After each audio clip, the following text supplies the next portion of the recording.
kuryente yun, ha? Kukuling ha. Alam mo yan. Diba?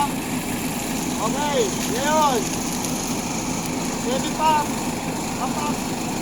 Medyo na ako. Pak. Ventilation. Ito yung musok, pumapasok doon. Okay. EPM. Ayun yung electric Nakita friction. niyo yung friction loss? Tuk, tuk, tuk, tuk. Mga gano'n, yun na yun.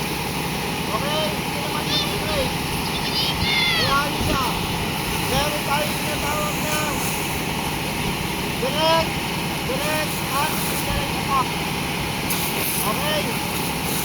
So, kung ano siya, ang gagawin nyo, ay ikot. Wait.